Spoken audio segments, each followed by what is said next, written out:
Roger Vernon Smith is a retired banker, founder of the Silicon Valley Bank. Perhaps not someone you might associate with a life in the nonprofit world. But upon retirement, that's what he became.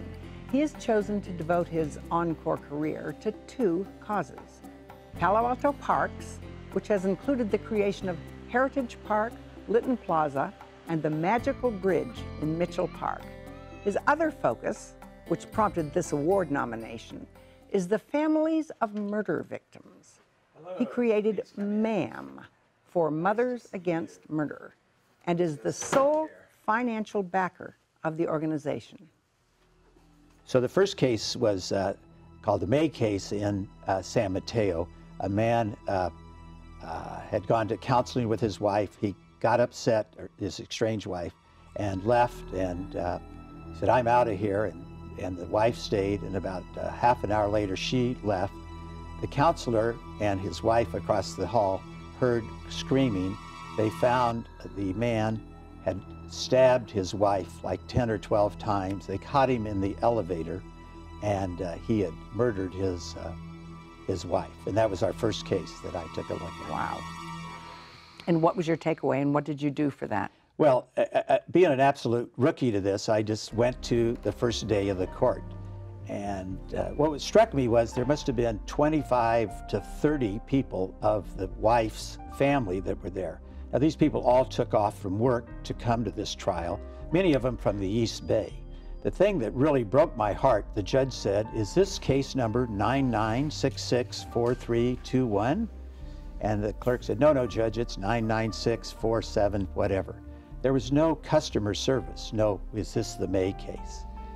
The next thing that happened shocked me to death, because the DA said, "Judge, as we have informed you, that the defense attorney and I have agreed that we'll continue this case for 90 days. The judge says, effectively, "That's good, next case." So here were 30 people, took off from work, knowing that justice would be served.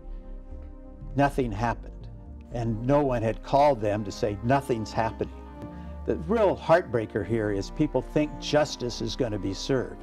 And in this particular case, unlike some murders, you don't know who did it or did they do it. This was very evident who did it. So we work with the families to help them with the process. One of the bigger things that we do is help them get compensation. There's a state compensation for murder victims, including burial, and so we make sure they get that. And then we, if you will, hold their hand through the court process and try to reduce the suffering, which is hard to do, but try to make it easier on the families. So you really are navigators. Navigators is a good one. Guides, navigators, hand holders.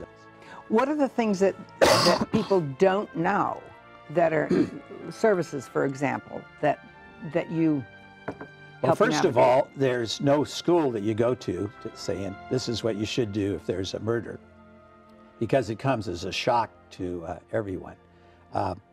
The law says the police are supposed to give you a pamphlet saying there are people that will help you. Each county has a victim assistance program. So first of all, most of the time, the police are looking to figure out what happened. They're not real concerned about making sure that families know what to do.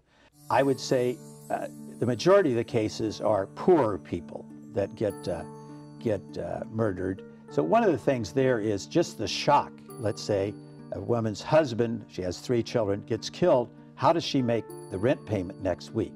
And how do you bury the people? And it's like anything. If someone kills somebody, the accused is the most important person, and he gets a court-appointed attorney or can hire his own attorney. But the family truly has no one. They're left alone. And so the system, in my mind, breaks down from that point forward.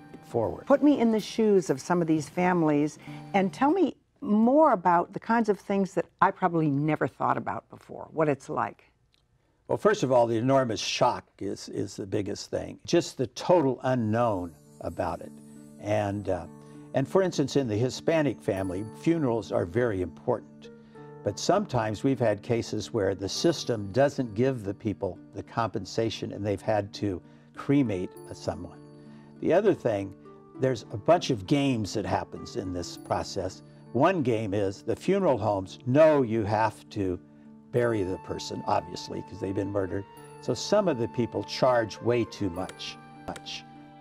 Is there something about losing someone to murder that is different from losing somebody to an accident? I mean, if I am the family member, in how it affects me, is there something that is singular about murder? Well, I think the biggest thing is the intent. Somebody took a family member's life. Now, in an accident, it could be, but this is a deliberate act of violence on someone. So there again is the why.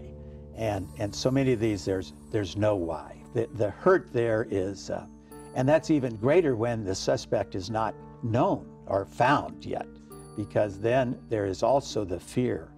And those are unusual cases. And the things that's frustrating to us are when the murderer is known and is captive, why doesn't the system get it done? The problem with the system, like everything in life, it's just another murder. And we have a little saying, a murder is not just another crime. And the other thing that's extremely frustrating to me is the numbers. There's about 15,000 murders every year in America, about 1,700 in California, somewhere around 300 to 400 in the Bay Area. Compare that to the number of Bay Area people got killed in the Iraq War.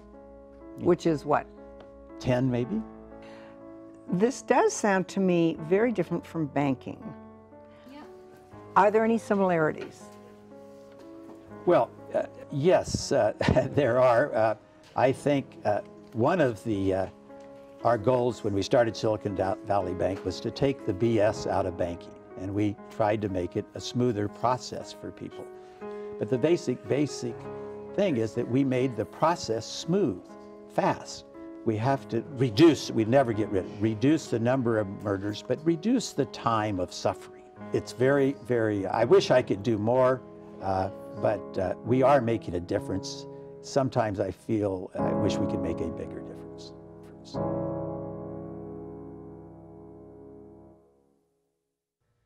Do you know someone who has overcome significant hardship and has an inspiring story to tell?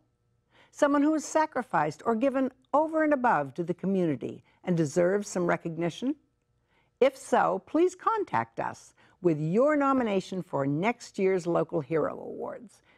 To find out more about our local heroes and to watch interviews with all the winners, visit our website, midpennmedia.org. At the Mid-Peninsula Community Media Center, you can make your own videos and television programs and take classes in all aspects of media production.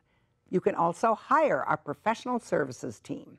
To find out more about that, go to mcproservices.com. Congratulations to all our winners, and thank you for watching.